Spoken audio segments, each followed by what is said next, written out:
नमस्कार दोस्तों, आप सभी का स्वागत है मेरे YouTube चैनल आहा जिंदगी पर।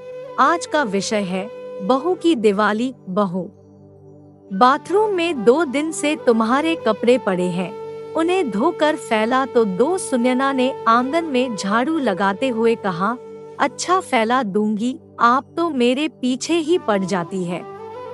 बहू ने अपने कमरे से तेज आवाज में उत्तर दिया। सासू बोली, इसमें चिल्लाने की क्या बात है? चिल्लाने की बात क्यों नहीं है? कपड़े मेरे हैं, फट जाएंगे तो मैं आपसे मांगने नहीं आऊंगी। जिसने मेरा हाथ पकड़ा है वह खरीद कर भी लाएगा। आपके सिर में क्यों दर्द होने लगा?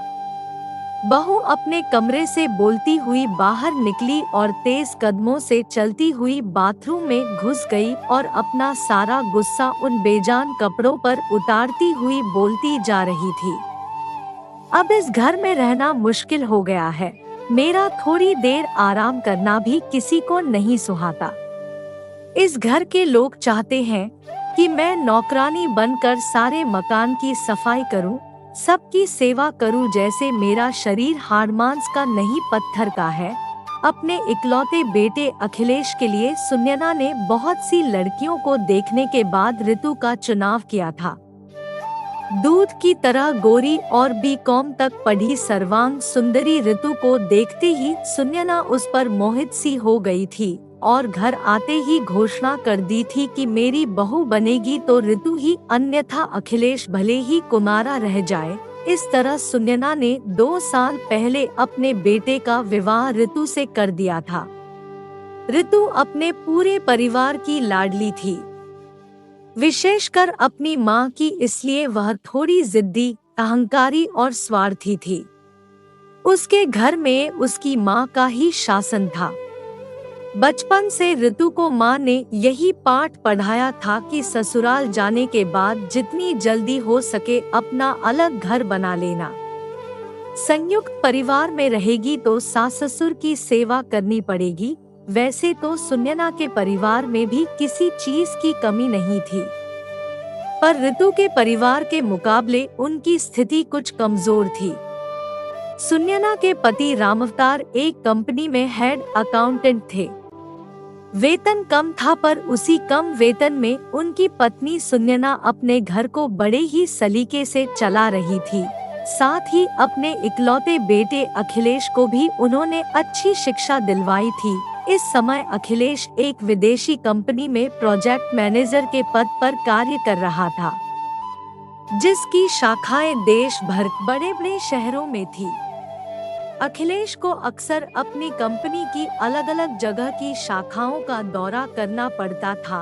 अखिलेश जानता था कि कितनी कठिनाई से उसके मम्मी पापा ने उसे अच्छी शिक्षा दिलवाई है, इसलिए उसका झुकाव हमेशा अपने माता पिता और अपने घर की ओर रहता था। वह अपने वेतन में से कुछ ऋतु को देकर बाकी पैसा अपनी मम्मी के हाथों में रख देता था। 2-3 महीने तो ऋतु ने यह सब देखकर सहन किया। यहाँ की सारी स्थितियों की जानकारी वह अपनी माँ को बताना कभी नहीं भूलती थी। हर रात दिन भर की घटनाओं की जानकारी वह अपनी माँ को दे दिया करती और माँ उसे अपना गुरुमंत्र देना कभी नहीं भूलती थी। करीब 3 महीने बाद ऋतु ने पहले तो अपने पति पर शासन करना शुरू किया और जब वहाँ बात नहीं बनी तो उसने अपनी सास सुनयना से बात बात में झगड़ा करना शुरू कर दिया। एक बार जो उसका मुंह खुला तो उसने सुनयना की हर ईंट का जवाब पत्थर से देना शुरू कर दिया। अब तो इस घर में हर दिन सास बहू में झगड़ा होने लगा।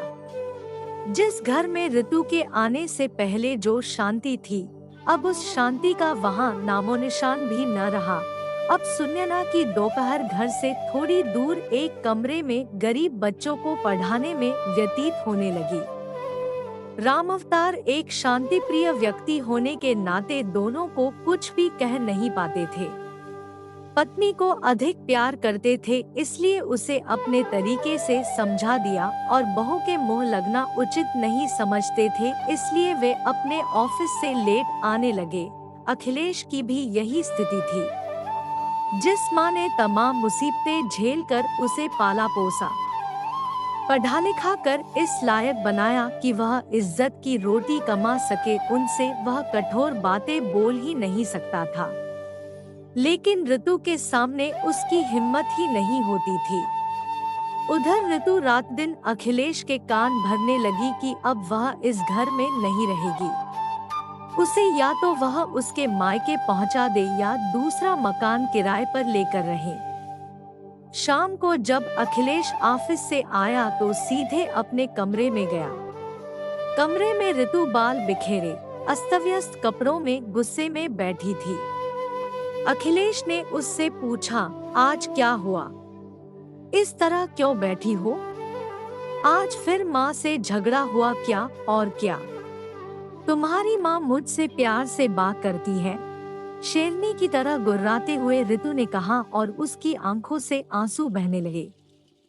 इसी के साथ दोपहर का सारा वृत्तांत ऋतु ने नमक मिर्च लगाकर बता दिया।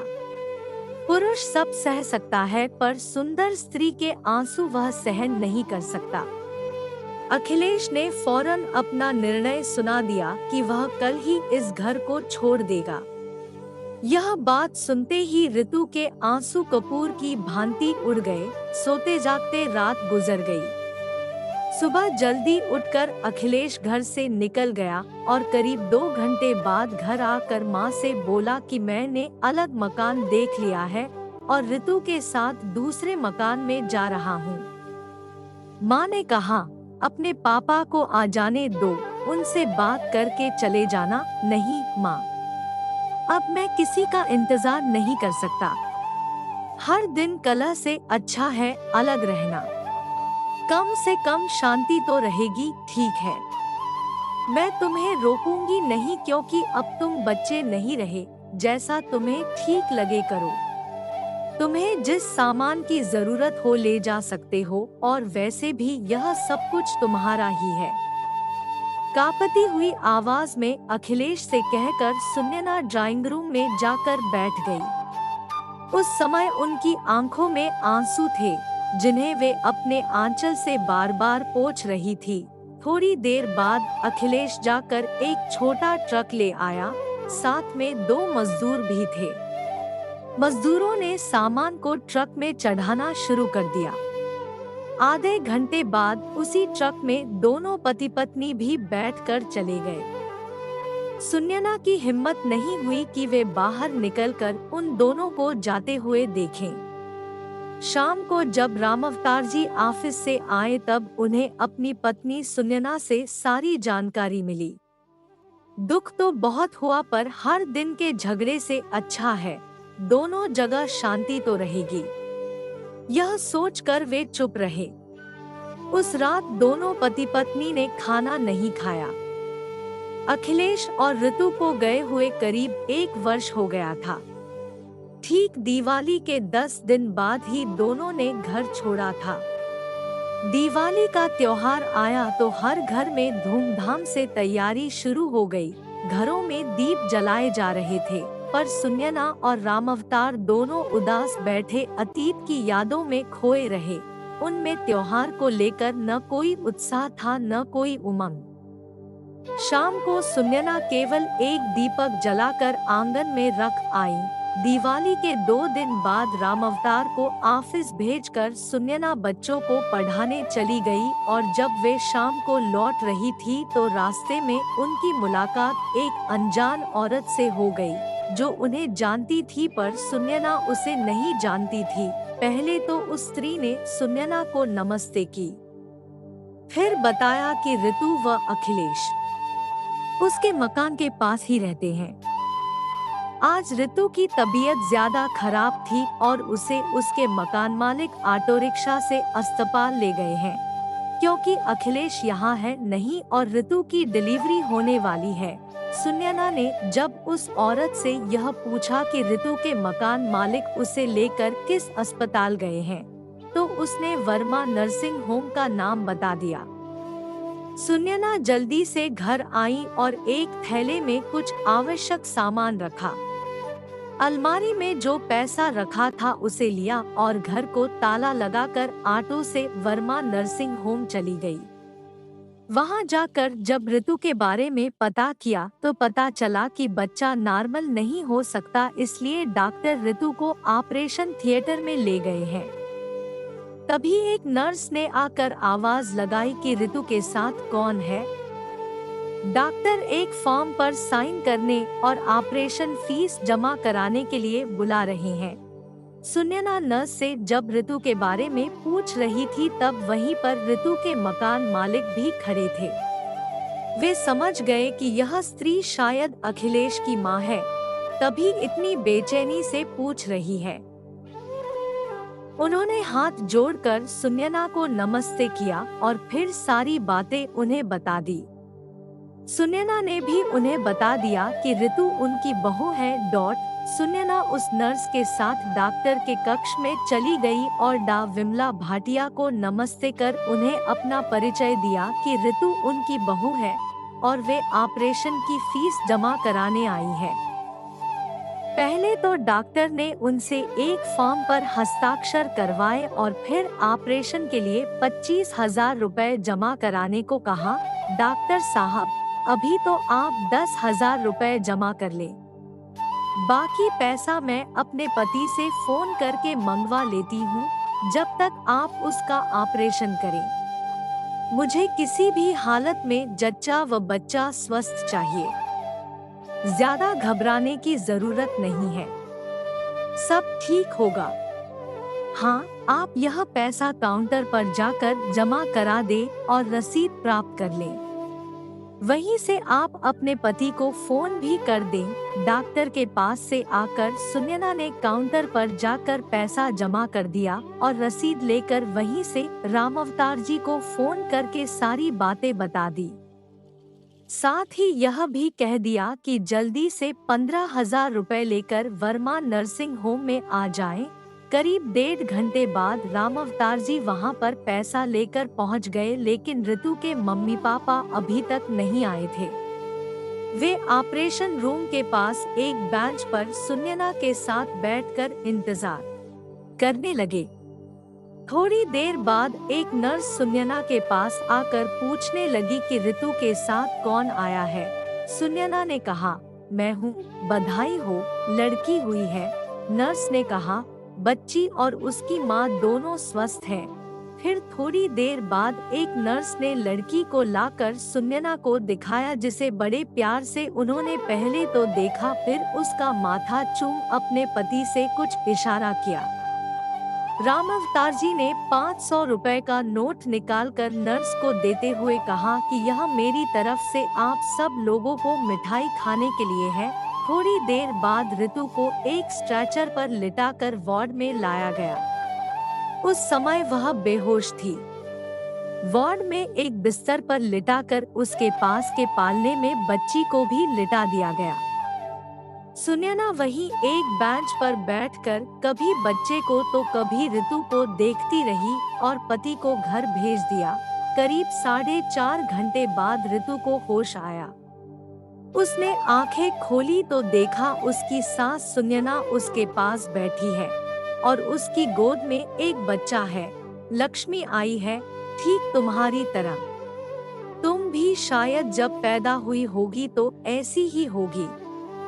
सुनैना ने मुस्कुराते हुए कहा और ऋतु के माथे पर हाथ फेरने लगी। ऋतु को बड़ा अच्छा लग रहा था। तभी उसके मकान मालिक भी वहां आ गए और बोले, ऋतु, जब तुझे लेकर यहाँ आ रहा था तब मेरी पत्नी की तुम्हारी मम्मी से बातें हुई थी और उन्होंने कहा था कि वे जल्द ही अस्पताल पहुँच रही है, पर अभी तक न खुद आई और न तुम्हारे पापा आए हैं। शाम हो गई थी, अभी तक सुनैना ने कुछ नहीं खाया था, बल्कि चाय तक भी नहीं पी थी। रात भर वह बेड के पास स्टूल पर बैठी कभी ऋतु का सिर दबाती तो कभी बच्ची के रोने पर उसे उठाकर घुमाती। इस तरह जिम्मेदारी को ढोते उनकी रात आंखों में कट गई। सुबह रामावतार थर्मस में चाय लेकर आए और दोनों को कपों में डालकर चाय दी। फिर पत्नी की ओर देखते हुए कहा, तुम अब घर जाओ, मैं यहाँ बैठता हूँ। कल से तुमने खाना भी नहीं खाया है। तुम्हारा खाना किचन में कल से ज्यों का त्यों बना हुआ रखा है। घर जाओ और ऋतु के लिए खिचड़ी बना कर लेती आना। तब तक मैं यहाँ पर बैठता हूँ। आज मैंने ऑफिस से छुट्टी ले रखी है। सुनैना दोनों को बहुत सी हिदायतें देकर चली गई। रामावतार वहीं बेंच पर बैठ गए। करीब 1 घंटे बाद कुछ सोचकर ऋतु से उन्होंने कहा, बेटा मैं जरा बाहर बैठता हूँ, कोई चीज चाहिए तो नर्स से कहलवा देना। और वार्ड से बाहर निकल गए। ऋतु के बगल वाले बेड पर भी एक स्त्री को ऑपरेशन से बचा हुआ था। उसकी देखभाल के लिए उसकी माँ वहीं पर बैठी हुई थी। जब रामावतार वार्ड से बाहर चले गए तब वह औरत अपनी जगह से उठकर ऋतु के बेड के पास आ गई और पूछने लगी, तुम्हारे मम्मी पापा अच्छे स्वभाव के मालूम पड़ते हैं, खासकर तुम्हारी मम्मी तो बहुत ही अच्छी है। बेचारी रात भर तुम्हारी सेवा करती रही है। ये दोनों मेरे मम्मी पापा नहीं, सास ससुर हैं क्या? वह औरत आश्चर्य से ऋतु का मुंह देखने लगी। फिर उसने कहा, क्या दुनिया में ऐसी भी सास होती है जो कल से बिना खाए पिए अपनी बहू की सेवा कर रही है? बेटी तुम बहुत खुशनसीब हो जो तुम्हें ऐसे सास ससुर मिले हैं। पूरा वार्ड अब तक यही समझ रहा था कि ये तुम्हारे मम्मी पापा है। कोई सास अपनी बहू के लिए इतना कर सकती है, यह मैंने पहली बार देखा है। अगर हर सास तुम्हारी सास जैसी हो जाए तो कोई बहू जलकर नहीं मरेगी, कोई बहू गले में फंदा लगाकर नहीं मरेगी, कोई बहू जहर खाकर या गाड़ी के नीचे आकर अपनी जान नहीं देगी। मैं तो तुम्हें यही कहूँगी कि कभी अपनी सास को तकलीफ मत देना, कभी उनसे कठोर बातें मत बोलना। और बेटी सच्चे मन से उनकी बुढ़ापे में सेवा करोगी तो इस बुढ़िया की आत्मा तुम्हें आशीर्वाद ही देगी। इतने में एक नर्स ऋतु को इंजेक्शन लगाने आ गई। उस औरत की बेटी ने शायद पानी मांगा और उसे वह पानी पिलाने चली गई।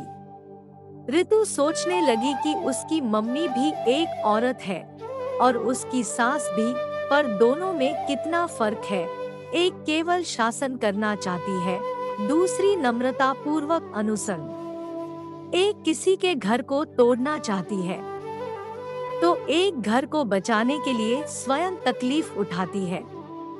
एक में दिखावा है, अभिमान है, तो दूसरी में गंभीरता एवं सहजता है। पहली नारी है इसलिए सम्माननीय है, दूसरी सम्मान के साथ साथ श्रद्धा व प्रेम की पात्र भी है। एक केवल जननी है तो दूसरी माँ। ऋतु की आंखें छलक रही थी। बेटा चाय पी लो। रामावतार की आवाज से ऋतु का ध्यान भंग हो गया। ऋतु ने बड़े ध्यान से अपने ससुर की ओर देखा और सोचने लगी, इस व्यक्ति ने आज तक मुझे बेटा के सिवा और किसी नाम से बात नहीं की और न ही कठोर शब्द बोले। इन लोगों के साथ गलत व्यवहार करके मैंने बहुत बड़ा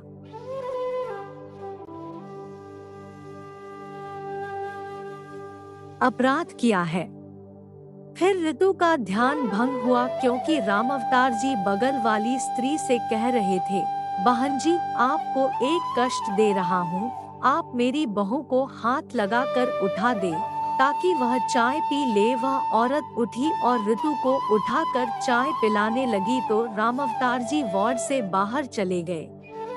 करीब 10 बजे सुनैना खिचड़ी और कुछ साफ सुथरे कपड़े लेकर आ गई और ऋतु को धीरे से बैठाकर चम्मच से अपने हाथ से खिलाने लगी। आज उसे यह खिचड़ी मोहन भोग के समान लग रही थी। शाम को करीब 4 बजे ऋतु के पापा गिरधारी प्रसाद और उसकी मम्मी रजनी ने एक साथ वार्ड में प्रवेश किया। उस समय सास सुनैना ऋतु के बालों में कंघी कर रही थी। बेड की दूसरी तरफ एक खाली बेंच पर वे दोनों बैठ गए। दोनों का यहाँ आना ऐसा लग रहा था कि जैसे किसी पार्टी में आए हों। गिरधारी प्रसाद बार बार अपनी टाई को ठीक कर रहे थे और रजनी का तो कहना ही क्या था। दोनों के कपड़ों से महंगे परफ्यूम की खुशबू आ रही थी। पूरा जच्चा बच्चा वार्ड उस खुशबू से महक रहा था। दोनों ने औपचारिकतावश हाथ जोड़कर सुनयना को नमस्कार किया, पर फिर उनसे कोई बात नहीं की। एक थैले में कुछ सामान रखकर सुनयना ने उठते हुए कहा, ऋतु, जितना मुझसे बन सका मैंने कर दिया। अब तुम्हारे मम्मी पापा आ गए हैं, अब मैं अपने घर जा रही हूँ। तुम भी 1 सप्ताह बाद अपना टांका कटवा कर अपने घर चली जाओगी। और हाँ, आज तक की दवाइयों का और अस्पताल के बिल का भुगतान मैंने कर दिया है, जिसकी सारी रसीदें तुम्हारे तकिए के नीचे रखी है। अखिलेश आएगा तो उसे मेरा आशीर्वाद कह देना। इतना कहकर चलने के लिए जैसे ही उन्होंने कदम बढ़ाया, अचानक लगा कि उनका आंचल कहीं फंस गया है। उन्होंने पीछे मुड़कर देखा तो ऋतु उनका आंचल पकड़े हुए है और डबडबाई आंखों से उन्हें ही देखे जा रही है।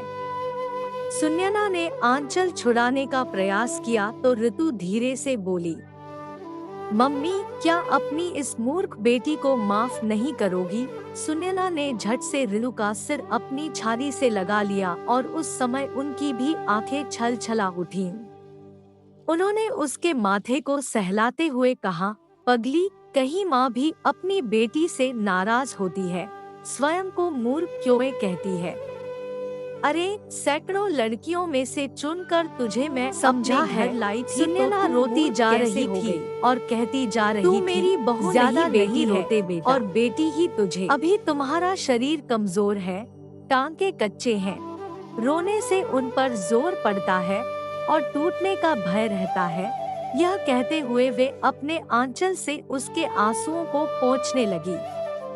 अचानक सुनयना का ध्यान दूसरी तरफ बैठे गिरधारी प्रसाद और उनकी पत्नी रजनी की ओर गया तो वे लोग कब के चले गए थे। शायद रजनी ने सोचा होगा कि यहाँ अब उनका कोई काम नहीं, क्योंकि उनकी कोई भी विद्या अब ऋतु पर असर नहीं करने वाली। 1 सप्ताह बाद ऋतु के टांके कट चुके थे और उसे अस्पताल से छुट्टी की अनुमति मिल गई थी। अखिलेश भी टूर से वापस आ गया। जब वह अपने कमरे पर गया तो उसे वहां सारी बातों की जानकारी मिल गई। वह अपना सामान कमरे में रखकर सीधे ही अस्पताल चला गया। माँ को ऋतु के पास देखकर पहले तो ग्लानि से अखिलेश के पाँव ही आगे नहीं बढ़ पा रहे थे, लेकिन जब उसने ऋतु और अपनी मम्मी को मुस्कुराते हुए देखा तो मम्मी के पास जाकर उनके चरण छूकर प्रणाम किया। अस्पताल से जिस दिन ऋतु को छुट्टी मिली उसने स्पष्ट कह दिया कि वह अब किराए के मकान में न जाकर मम्मी के साथ सीधे अपने घर जाएगी। इसलिए उसे लेकर सुनयना घर आ गई थी। अब उस घर में खुशियां ही खुशियां थी।